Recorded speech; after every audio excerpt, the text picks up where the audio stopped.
కొరకు మేము నిన్న నుంచి ప్రయత్నం చేస్తూ ఉన్నాం. నిన్న స్పీకర్ గారు స్వయంగా నాతో మాట్లాడినరు. మాట్లాడి నేను చెప్పిన మీ నివాసానికి నేను దగ్గరలోనే ఉన్నా, 3-4 నిమిషాల్లో చేరుకోగలిగినంత దూరంలోనే ఉన్నా, మీరు పిలిస్తే రావడానికి సిద్ధంగా ఉన్నా, మీరు ఎప్పుడు పిలిచినా వస్తాను అని చెప్పినాను.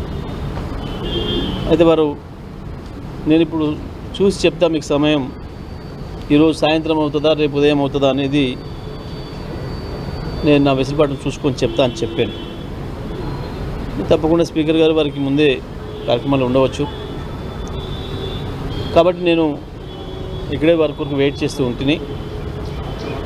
నేను రాత్రి 7-8 గంటల వరకు కూడా ఇక్కడ నిరీక్షణ చేసి వారి ఓఎస్డీకి వారి ప్రయత్నం చేస్తే స్పీకర్ గారు దొరకలేదు, వారి ఓఎస్డీకి చెప్పి మరి ఇట్లా స్పీకర్ గారు మాట్లాడి వారు స్వయంగా సమయం ఇస్తా అని చెప్పారు. నాకు ఇంకా ఏం చెప్పలేదు. మరి రాత్రి అయింది, కనీసం మరి రేపు ఉదయమైనా ఏ సమయం ఇస్తారో ఒకసారి తెలుసుకొని చెప్పండి అని చెప్పడం జరిగింది. మళ్ళీ ఈరోజు ఉదయం నుంచి కూడా నేను ప్రయత్నం చేస్తూనే ఉన్నా. మరి ఇంతకుముందు ఒక గంటన్నర క్రితం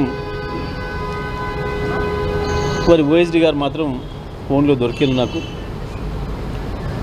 దొరికి సార్ వికారాబాద్కి వచ్చిండ్రు, ఇక్కడ ఏదో కార్యక్రమాల్లో పాల్గొంటున్నారు అనే మాట చెప్పాను. నేను చెప్పిన మరి ఏ సమయానికి మళ్ళీ వస్తారు, ఏ సమయానికి నన్ను ఎక్కడికి రమ్మంటారు చెప్తే వారు ఎక్కడికి చెప్తే అక్కడ రావడానికి నేను రెడీగా ఉన్నా, చెప్పండి అని చెప్పినాం. ఆయన వారు ఇంతవరకు స్పందించడం లేదు, మళ్ళీ ప్రయత్నం చేస్తే కూడా స్పందించడం లేదు. మరి మేము తప్పని పరిస్థితులలో మాకున్న ఇతర మార్గాలు ఈమెయిల్ ద్వారా మేము మా కంప్లైంట్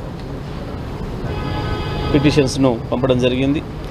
అదేవిధంగా స్పీడ్ పోస్ట్ ద్వారా కూడా పంపించడం జరిగింది. 2 మార్గాల ద్వారా స్పీకర్ గారి ఈమెయిల్కి పంపించడం జరిగింది. వీరిద్దరిపైన 2 పిటిషన్లు, వారి అడ్రస్కి స్పీడ్ పోస్ట్ ద్వారా కూడా పంపించడం జరిగింది. ఇదే సందర్భంలో శాసనసభ కార్యదర్శికి కూడా పంపించడం, మరి స్పీకర్ గారికి అందజేయండి అని చెప్పి. స్పీకర్ గారు దానిపైన ఏం స్పందిస్తారు, తదుపరి వారు ఏం చర్యలు తీసుకుంటారనే దాన్ని బట్టి మా చర్యలు ఉంటాయి. తప్పకుండా చట్టపరంగా న్యాయపరంగా మాకున్న అన్ని అవకాశాలను వినియోగిస్తాం.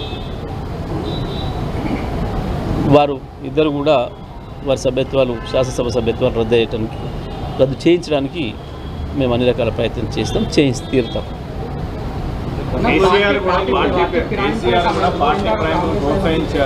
అసలు బీఆర్ఎస్ కి బ్రాంకుల అంశం మీద మాట్లాడినాయి.